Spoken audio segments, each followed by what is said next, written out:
ሰላም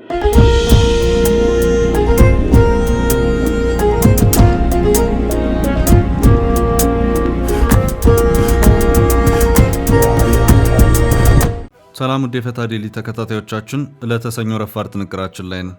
በዕለቱ በሀገር ውስጥም ከሀገር ውጭም ካሉት መረጃዎች ለእናንተ አዳዲስ መረጃዎች ይሰጣሉ ያልናቸውን አሰባስበን በማጠናቀር ተገኝተናል። መረጃዎቻችንን ላይክ እና ሼር በማድረግ እንድትከታተሉ እየጠየቅን ወደ ዝርዝሮቹ ከማለፋችን በፊት በቅድሚያ ዋና ዋናዎቹን እንጠቁማችሁ። የሱዳን አቅጣጫው የሸረሪናው ጦርነት ቆሟል። ህወሓት ከመከላከያ እንደዚሁም ከአካባቢው የተከዜ ዘብ ሚሊሻዎች ጋር ያካሄደው ለ23 ሰዓታት የቆየ ጦርነት ነው ተብሏል። በዚህ አቅጣጫ ጦርነቱ ቢቆምም ህወሓት በሌላ አቅጣጫ አዲስ ኃይል እያንቀሳቀሰ መሆኑ ታውቋል። ጥንቅራችን ተመልክቶታል። ሰሞኑን እየተካሄደ ባለው አዲስ የጦር ስብስብ የኤርትራ ስም የተነሳበት ሁኔታ አለመታየቱ በሰፊው ሲያነጋግር ቆይቷል። ይኸው አዲስ የጦር ስብስብ ቀይ ባህርን የሚመለከት ነው። አሁን ዘግየት ብሎ ኤርትራ ይህንኑ አዲስ የጦር ስብስብ የተቀላቀለች መሆኗን የቢዝነስ ኢንሳይደር ዘገባ አመላክቷል። ጥንቅራችን ዘርዘር አድርጎ ተመልክቶታል። በትግራይ ክልል የ12ኛ ክፍል ፈተናቸውን ጨርሰው ወደ ቤታቸው በመመለስ ላይ የነበሩ ተማሪዎች በታጣቂዎች መታፈናቸው ተሰምቷል። ተማሪዎቹ የግዳጅ ወታደራዊ ምልመላ ሰለባ ሆነዋል የሚል ክስም ቀርቧል። ዝርዝር መረጃውን እናደርሳለን። በሱዳን በጦርነቱ ውድመት የደረሰበትን ግድብ ግብጽ ልትጠግን መሆኑ ተነገረ። አጠር ያለ ዘገባ አክለናል። የኢትዮጵያ መርከብና ሎጂስቲክስ ድርጅት በዓመቱ ያለውን የካፒታል መጠን በ10 እጥፍ እንደሚያሳድግ እንደዚሁም ከፍተኛ የሆነ የመርከብ ግዢን ሊፈጽም እየተሰናዳ መሆኑ ተገለጸ። ስለ 6 የመርከብ ግዢዎች የተሰማውን መረጃ ወደ እናንተ እናደርሳለን።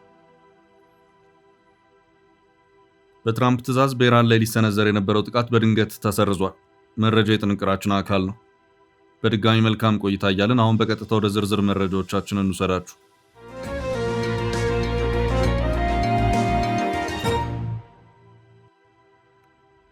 ጦርነቱ ድንገት ቆመ።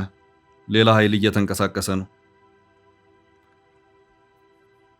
የሱዳን አቅጣጫው የሸረሪናው ጦርነት ቆሟል። ህወሓት ከመከላከያ እንደዚሁም ከአካባቢው የተከዜ ዘብ ሚሊሻዎች ጋር ያካሄደው ለ23 ሰዓታት የተካሄደ ጦርነት ነውም ተብሏል። በዚህ አቅጣጫ ጦርነቱ ቢቆምም ህወሓት በሌላ አቅጣጫ አዲስ ኃይልን እያንቀሳቀሰ መሆኑ ታውቋል። የኢትዮጵያ መከላከያ በምዕራብ ትግራይ ሸረሪና በሚባል ስፍራ ላይ ግልጽ ጦርነት ከፍቶብኛል በማለት የፌዴራሉን መንግስት የወነጀለው ህወሓት ቀደም ብሎ በትግርኛና በአማርኛ የተለቀቀውን መረጃ በእንግሊዝኛ አዘጋጅቶ በመልቀቅ ዓለም አቀፉን ማህበረሰብ ልብ አድርጉልኝ ብሏል። ወታደሮች የጀግንነት ፍልሚያ አድርገው ተገቢውን የመከላከል ስራ ሰርተዋል ሲልም ለታጣቂዎቹ አድናቆቱን የገለጸበትንም ሌላ መግለጫ አስከትሏል። ህወሓት ባለፈው ቅዳሜ ረፋድ ላይ ባወጣው መግለጫው ጦርነት ተከፈተብኝ ያለው ከዚህ ቀደም በፌዴራሉ መንግስት በኩል ሲደረጉብኝ የነበሩትን ወታደራዊ ዝግጅቶች፣ ትንኮሳዎችና የድሮን ድብደባዎች ተከትሎ ነው ሲልም ያስታወቀ መሆኑ አይዘነጋም። በዚህ ጉዳይ እስካሁን ባለው ሁኔታ በፌዴራል መንግስት በኩል በይፋ የተሰጠ መግለጫም ሆነ መረጃ ባይኖርም ጦርነቱ ተካሂዶበታል ከተባለው ቦታ የወጡት መረጃዎች የሚያመለክቱት የመጀመሪያው ጥቃት መነሻቸውን ሱዳን ባደረጉ የህወሓት ታጣቂዎች የተከፈተ መሆኑን ነው። የፈረንሳይ ዜና ወኪል አጃንስ ፍራንስ ፕሬስ እና ሌሎችም ዓለም አቀፍ መገናኛ ብዙሃን ይህ ለሰዓታት የቆየው ውጊያ ጠንካራና ከበርካታ ከባድ መሳሪያዎች እስከ ድሮኖች ድረስ የተሳተፉበት መሆኑም ተመላክቷል። የፈረንሳዩ የዜና ወኪል ለ23 ሰዓታት ገደማ ቆይታ የነበረ ውጊያ ነበር ብለዋል። በዚሁ ከባድ ነበር በተባለው የሰዓታት ውጊያም በዚሁ አካባቢ የነበረና የህወሓት ጦር ማዕከል የነበረ ካምፕ የወደመ መሆኑ ታውቋል። መከላከያና በአካባቢው ያለው የተከዜ ዘብ የተባለው ሚሊሻም በጋራ ያካሄዱት የመከላከል ውጊያ ነውም ተብሏል። ጥቃቱን የፈጸሙት አርሚ 7 የተባለውና የሌሎች ታጣቂዎች ስብስብም ወደ ሱዳን ግዛት ያፈገፈጉ መሆኑን መረጃዎች አመላክተዋል። ህወሓት ጦራችን የጀግንነት መከላከል አድርጓል በማለትም በመግለጫው ተናግሯል። አሁን ጦርነቱ መቆሙን የፈረንሳይ ዜና ወኪል እንደዚሁም ህወሓት በእንግሊዝኛ ባወጣው መግለጫው አመላክቷል። በኢትዮጵያ መንግስት በኩል ስለ ጦርነቱ መካሄድም ሆነ መቆም የተባለ ምንም ነገር የለም።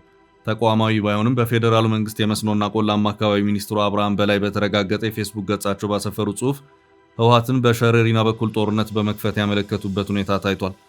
በሱዳን አቅጣጫ ባለውና ሸረሪና በተባለው ቦታ ተካሂዷል የተባለው ጦርነት የቆመ መሆኑ ቢነገርም ህወሓት በራያ በኩል ጦር እያንቀሳቀሰ ነው የሚሉ አዳዲስ መረጃዎችም እየወጡ ይገኛሉ። በህወሓት አመራሮች በኩል እምቢ ለብሔራዊ ጥፋት በሚል ትግራይን ከዳግም ከበባና ጥፋት ለማዳን ለጦርነት እየተዘጋጀን ነው ሲባል ቆይቷል። ወታደራዊ መልመላዎችም በግድም በውድም ሲካሄዱ ቆይተዋል። የጦርነቱን አይቀሬነት የሚያመለክቱ የጦርነት ቅስቀሳዎችና የጦር ስልጠናዎችን በስፋት ሲታዩም ከርመዋል። በአሜሪካ መንግስት እንደዚሁም በአፍሪካ ህብረት በኩል መቀሌ በመሄድ የተደረጉት የሰላም ጥረቶች ውጤት ሳይገኝባቸው ቀርተዋል።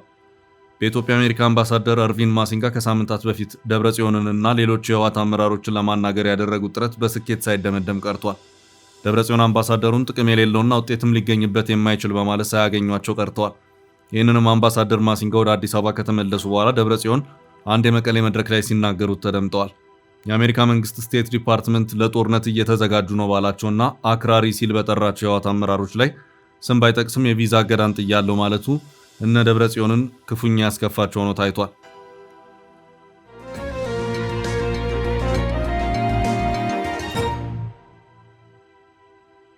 በቀጣይ መረጃ ኤርትራ ጦሩን ተቀላቀለች። ሰሞኑን እየተካሄደ ባለው አዲስ የጦር ስብስብ የኤርትራ ስም የተነሳበት ሁኔታ አለመታየቱ በሰፊው ሲያነጋግር ቆይቷል። ይህ አዲስ የጦር ስብስብ ቀይ ባህርን የሚመለከት ነው። አሁን ዘግየት ብሎ ኤርትራ ይህንኑ አዲስ የጦር ስብስብ የተቀላቀለች መሆኗን የቢዝነስ ኢንሳይደር ዘገባ አመላክቷል።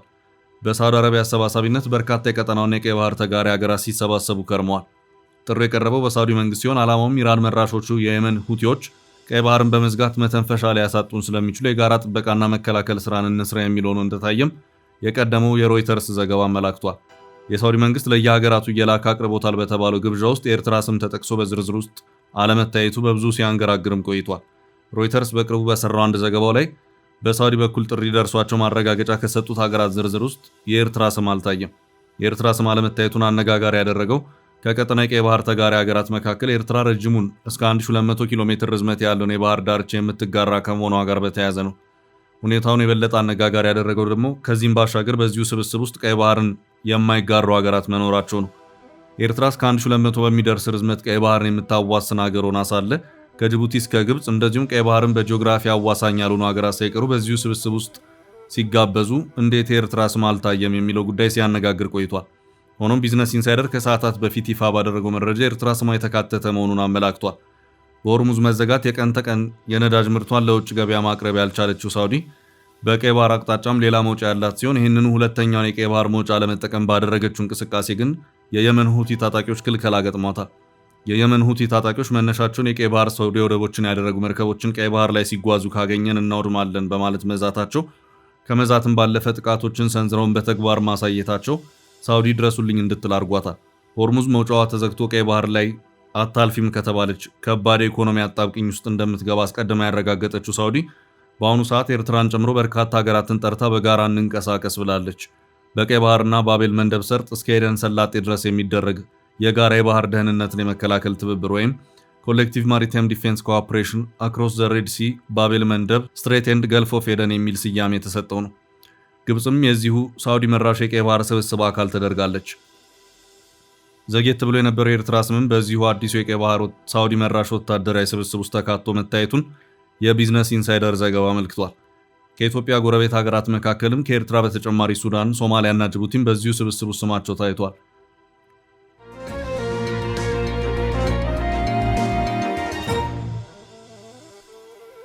ወደ ቀጣይ ርዕስ አለፍን። ተማሪዎቹ ታፍነው የግዳጅ ውትድርና ተወስደዋል። የስምረት አመራሩ በትግራይ ክልል የ12ኛ ክፍል ፈተናቸውን ጨርሰው ወደ ቤታቸው በመመለስ ላይ የነበሩ ተማሪዎች በታጣቂዎች መታፈናቸው ተሰምቷል። ተማሪዎቹ የግዳጅ ወታደራዊ ምልመላ ሰለባ ሆነዋል የሚል ክስም ቀርቧል። የ12ኛ ክፍል ብሔራዊ ፈተናቸውን አጠናቀው ወደ ቤታቸው በመመለስ ላይ የነበሩ በርካታ ተማሪዎች በትግራይ ክልል ውስጥ በታጣቂዎች ታፍነው መወሰዳቸውን የቀድሞ የመቀሌ ዩኒቨርሲቲ ፕሬዝዳንት ፕሮፌሰር ክንደያ ገብረ ሕይወት አስታውቀዋል።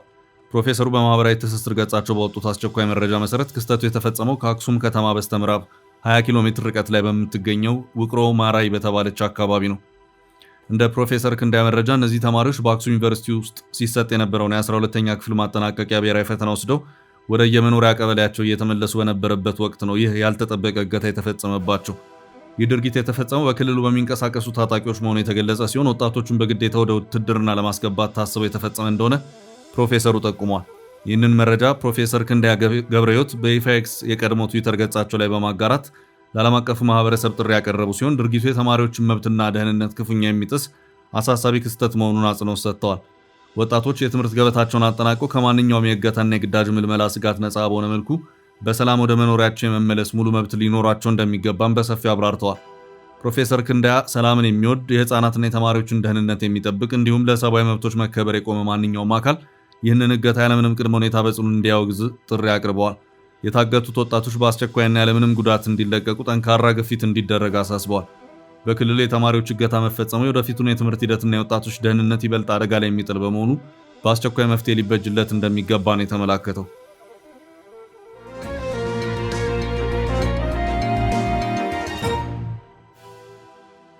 ወደ ቀጣይ መረጃ አለፍ።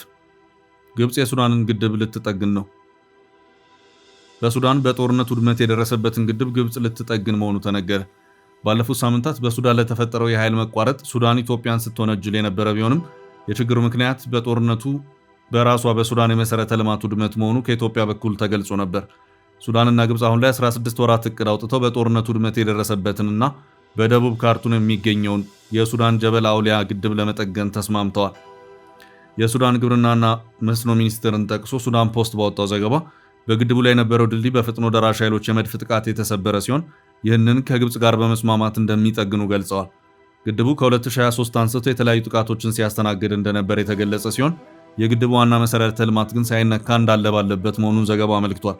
ካርቱም ላይ ሱዳንና ግብጽ የቴክኒክ ኮሚቴዎች በሳምንቱ ስብሰባ ማድረጋቸውን ተከትሎ ነው ግድቡን ለመጠገን ስምምነት ላይ መደረሱ የተገለጸው።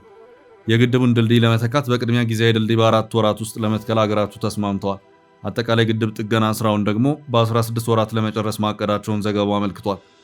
የፈጥኖ ደራሽ ኃይሎች በግድቡ ድልድይ ላይ ከባድ መሳሪያዎችና ተሽከርካሪዎችን በግዴለሽነት ሲያመላልሱ ነበሩ ሲልም የሱዳን ሚኒስቴር ከሷል።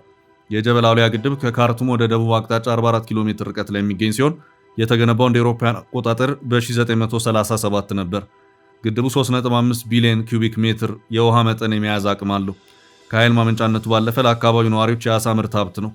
ሱዳን በዚህ ግድብ የምትይዘውን የነጭ አባይ ውሃ ለመስኖ ስራ ታውለዋለች። ግብጽና ሱዳን በቅርቡ የኢትዮጵያ ህዳሴ ግድብ አስተዳደር ችግር የተነሳ ውሃ አጥሮናል ሲሉ መናገራቸው ይታወሳል። የኢትዮጵያ መንግስት ወደ ግድቡ የሚገባው ውሃ በተከሰተው የአየር ንብረት ችግር ምክንያት መቀነሱን ጠቅሶ ታዲያ ከየት እናምጣላችሁ ማለቱ ይታወሳል። ኢትዮጵያና ሱዳን ከጦርነቱ በፊት በነበራቸው ስምምነት ኢትዮጵያ ለሱዳን ከ100 እስከ 200 ሜጋዋት ኤሌክትሪክ ኃይል የምታቀርብ ሲሆን ይህ ኃይል በዋናነት በድንበር አካባቢ ላሉ ከተሞች የሚቀርብ ነው። ገዳሪፍና ከሰላ ከነዚህ ከተሞች መካከል ናቸው። በወሩ በመላው ሱዳን የኃይል መቋረጥ የተፈጠረ ሲሆን በሱዳን ጦር የሚመራው መንግስት ኢትዮጵያ ኃይል አቋረጠች ሲል ችግሩን ውጫዊ ለማድረግ ሞክሯል። ከጦርነት ወዲህ ሱዳን ለኢትዮጵያ ኤሌክትሪክ ኃይል አቅርቦት ክፍያ ያልፈጸመች ሲሆን ከ90 እስከ 100 ሚሊዮን ዶላር የሚገመት ዕዳም አለባት። ክፍያ በሱዳን በኩል ቢቋረጥም በኢትዮጵያ በኩል መሰረታዊ የኃይል አቅርቦት ግን አሁንም ድረስ እንደቀጠለ ነው።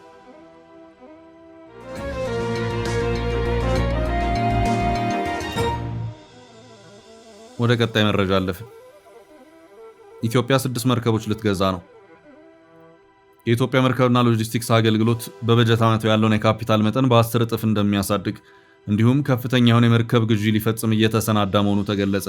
ድርጅቱ በበጀት ዓመቱ የ6 መርከቦችን ግዢ የሚፈጽም ሲሆን የነበረውን ካፒታል በ10 እጥፍ አሳድጎ ወደ 200 ቢሊዮን ብር ለማድረስ ማቀዱን የካፒታል ዘገባ አመልክቷል። የመርከብ ድርጅቱ በመካከለኛው ምስራቅ በኢራን ጦርነት ምክንያት የመርከብ እንቅስቃሴ ቢገደብም የኦፕሬሽን ወጪዎች ጣራ ቢነኩም በበጀት ዓመቱ በእጅጉ ትርፋማ መሆኑን ከሰሞኑ አሳውቋል። ንብረትነቱ የመንግስት የሆነ የመርከብና ሎጂስቲክስ ድርጅት አጠቃላይ ካፒታሉ 20 ቢሊዮን ብር የነበረ ሲሆን አሁን ወደ 200 ቢሊዮን ብር ለማሳደግ ከፍተኛ እቅድ ይዟል። በዚህም የኢትዮጵያ ማሪታይም አቅምን ለማሳደግ 6 አዳዲስ መርከቦች ግዢ እንደሚፈጸም ነው የተነገረው። ባለፈው ሳምንት ሐሙስ ዕለት ድርጅቱ ዓመታዊ የሥራ ክንውን ሪፖርቱን ያቀረበ ሲሆን ስራ አስፈጻሚው አቶ አብዱልበር ሸምሱ የ6ቱ መርከቦች የግዢ ሂደት ቀደም ሲል መጀመሩን ገልጸው ተፈላጊ መስፈርት የሚያሟሉ መርከቦችን የመለየት ሁነኛ ሻጭ የማግኘትና ሌሎች ሂደቶች ከታሰበው በላይ ጊዜ መፍጀታቸውን ገልጸዋል። ሆኖም ግዢው እንደሚፈጸም አረጋግጠዋል። የድርጅቱን ካፒታል በእጅጉ የማሳደግና የመርከብ ጭነት አገልግሎትን የማስፋት አስፈላጊነት አዲሱን የማክሮ ኢኮኖሚ ማሻሻያና የገበያ መር የዶላር ስርዓትን ተከትሎ የመጣ መሆኑን ገልጸዋል። ባለፈው ወር በስራ አስፈጻሚ የተመራ ቡድን ወደ ቻይና በማቅናት ያገለገሉ መርከቦችን ለመግዛትና በአዳዲስ መርከቦች ግንባታ ላይ ስምምነት ተፈራርሞ ተመልሷል። አሁን ላይ የኢትዮጵያ መርከብና ሎጂስቲክስ ድርጅት በ10 መርከቦች የጭነት አገልግሎት እየሰጠ ሲሆን እስከ 2030 ድረስ ተጨማሪ 6 መርከቦችን በመያዝ አገልግሎቱን በእጅጉ የማስፋት እቅድ ይዟል። በእቅዱ መሰረት የሚገዙ መርከቦች መስፈርት የወጣ ሲሆን ለመግዛት የታቀደው 152000 ሜትሪክ ቶን የሚጭን አንድ ያገለገለ መርከብ፣ የደረቅ ጭነትና ፈሳሽ ነዳጅ ቅይጥ የጭነት አገልግሎት የሚሰጡ 3 መርከቦች እንዲሁም 2 አዳዲስ ከባድ ጭነት ያላቸው መርከቦችን የማስገንባት እቅድ ተይዟል። አዳዲሶቹ 2 ግዙፍ መርከቦች ግንባታቸው 2 ዓመታት የሚፈጅ መሆኑ ሲገመት፣ ያገለገሉት መርከቦች ግን ስምምነቱ ከተፈረመ በኋላ ወደ መርከብ ድርጅቱ ይዞታ እንደሚገቡ ይጠበቃል። የኢትዮጵያ መርከብ ድርጅት በበጀት ዓመቱ 25.4 ቢሊዮን ብር የተጣራ ትርፍ ማግኘቱን በሪፖርቱ አመልክቷል። ከባለፈው ዓመት ጋር ሲነጻጸር ይህ ትርፍ የ33.7 በመቶ ጭማሪ ያለው ነው። የመርከብ ድርጅቱ አንድ መርከብ ባለፉት 4 ወራት በኢራኑ ጦርነት በተፈጠረው የሆርሙዝ የጸጥታ ስጋት ተከትሎ በተባበሩት አረብ ኤምሬቶች ወደብ ቆማ ለመሰንበት መገደዷንና በወሩ መንቀሳቀሷ መዘገቡ ይታወሳል።